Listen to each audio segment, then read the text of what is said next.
As we know, there has been a change of the guard since the days of, Johnny Carson, Donahue, people like that, Dick Cavett.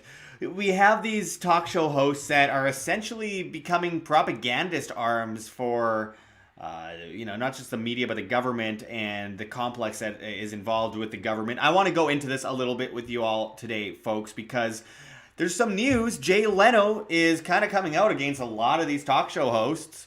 Of course, Jay Leno, at the top or the peak of his viewership, was telling jokes about, Obama and stuff like that, and really calling out Obama in a lot of ways. And he was kind of probably the last person that went there, because nowadays everyone's so easily offended, and nowadays everyone's expecting just constant anti-Trump stuff. And we're not like pro-Trump here, but like, look, there's some real clear weird bias coming from the media, and we'll go into all that in a moment. But first I want to get into this story a bit, because as this article Out of the Hill says, Leno laments today's late night shows. Everyone has to know your politics. And as the article goes into, former NBC Tonight Show host Jay Leno said Tuesday that he doesn't miss hosting a late night show and lamented that everyone has to know your politics. Now, during an interview with NBC's Al Roker on the third hour of the Today Show. Do you miss being on the show, or is it such a different time that it would be hard to do? Today, host Roker asked Leno. As Leno said, no, it's different. I don't miss it. Everything now is, if people don't like your politics, everyone has to know your politics, Leno replied. And he continued, I kind of used Johnny's model. People couldn't figure it out. Well, you and your Republican friends, or, well, Mr. Leno, you and your Democratic buddies, and I would get hate mail from both sides equally, Leno said, referring to his predecessor at The Tonight Show, Johnny Carson. But when people see you as one-sided, it just makes it tough, Leno, 68, continued. And plus, I did it when, Clinton was horny and George W. Bush was dumb, and it was just a little easier. Now it's all very serious, he said. I'd just like to see a bit of civility come back to it. People say, oh, it must be easy to do jokes with Trump. No, it's actually harder, because the punchline of the joke used to be, that's like the president with a porn star. Well, now the president is with a porn star. Where do you go with that? How do you get more outrageous than that?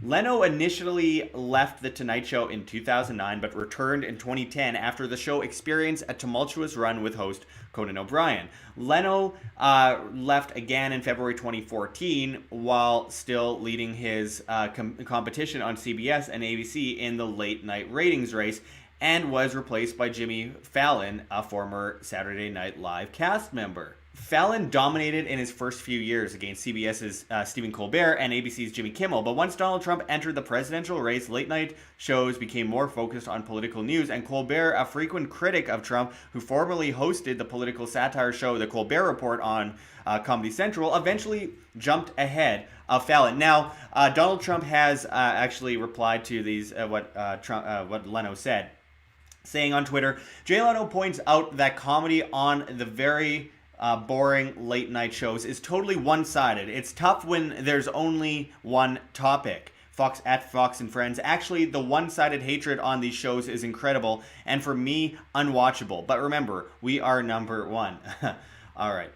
So let's get to this a bit. I find this to be an interesting story, mostly because, well, we could go back to Operation Mockingbird. There's a lot of documentation going way back regarding how the government basically controlled the media and created propaganda, and now they drive people against each other. If everyone is divided and attacking each other, they're distracted. They're not looking at who the real enemy is. They are just busy fighting themselves and infighting, and we see that in every community as well. And it's really, really over the top brutal, folks. It's getting to the point where, like, I turn on all these talk shows. I used to enjoy a lot of them, including SNL as well.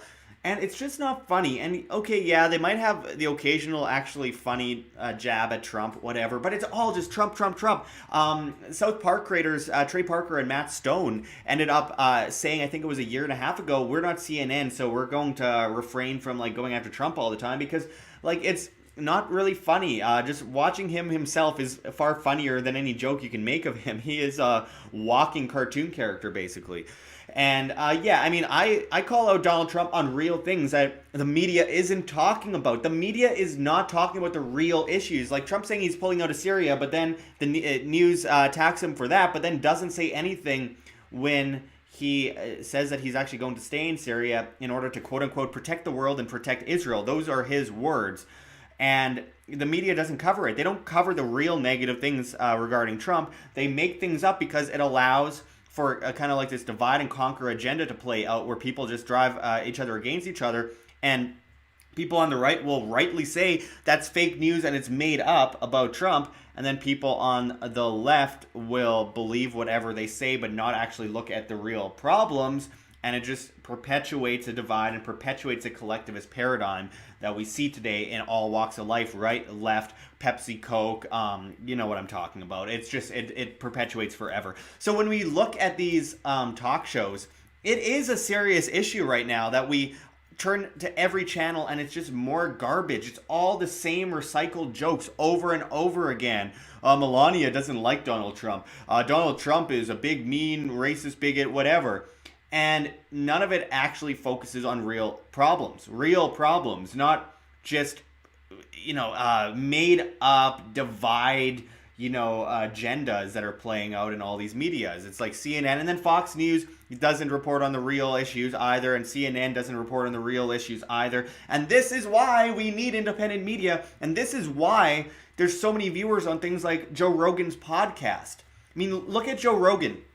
You don't have to agree with him on everything. You don't have to even like him. But look at the fact that it's growing at such an incredible scope and size all the time because people are sick of what's on television. Look, they, over time, naturally decentralized, whether they like it or they're looking at it that way or not, it doesn't matter. You go from William Randolph Hearst newspapers to the radio, more decentralized. Radio to television, more decentralized because all these companies kept taking over all these entities over and over again and monopolizing them.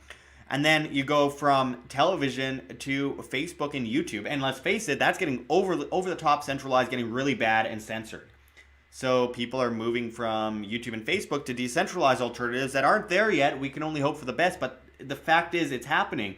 There's u.community. Look that one up. That's an interesting new social media platform that's about proof of importance, which is an interesting concept. There's also Steemit, BitTube, BitChute, all that kind of stuff. But you get the picture. It's just, and DTube, of course.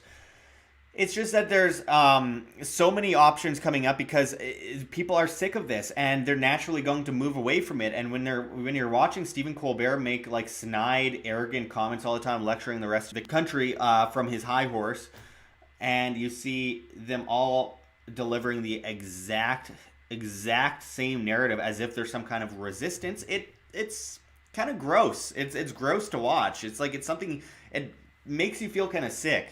Because it's just so bad. The quality is so low, and people obviously want to get away from that and dodge it as much as they can. And we are seeing that today, folks. We are seeing people move away. So I guess that's an example of the popularity on our side of things that we are starting to make some ground. Because I mean, in the end, Leno was still like one of the more popular guys. Was the most popular talk show host actually when he left. The Tonight Show. And look, I used to like even Conan O'Brien and stuff, and I actually like Craig Ferguson a lot years ago. That's a pixelized picture. But I mean, it's changed. It's changed over the last few years. They're moving too fast in their attempt to completely control narratives. I mean, it's supposed to be an incremental frog boil, and it's not really a frog boil anymore. It's kind of like a quick switch over to this SJW culture, and this emotional reactionary culture and this identity politics culture where no one actually has opinions. It's all just regurgitated ideas that they're repeating from late night television, which is where they're getting a lot of the news from, etc. It's a huge problem, and we will continue to cover it as it goes on. It's just, it's propaganda, folks. It's complete propaganda, and you could see the Bernays in all of it. Anyway, thanks for watching, everyone. Until next time, this is Josh Sigurdson signing out from World Alternative Media. Find the truth, be the change. Like what you see here, OM? Don't forget to check the links below. GoFundMe, Patreon. We can't do it without you. Any donation is very much appreciated, especially as we are so heavily demonetized and censored by YouTube, as these guys come in and flag all of our content as hate speech. The shadow banning is getting really bad, guys.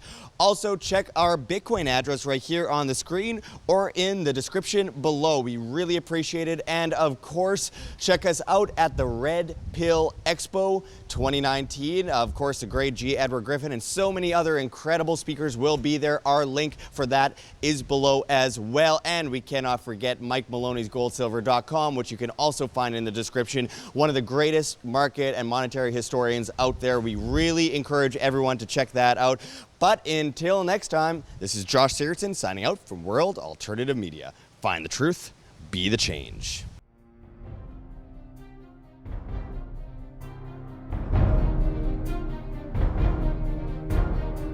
I'm sure you have already changed people's minds in your young age because you're involved, and I like that.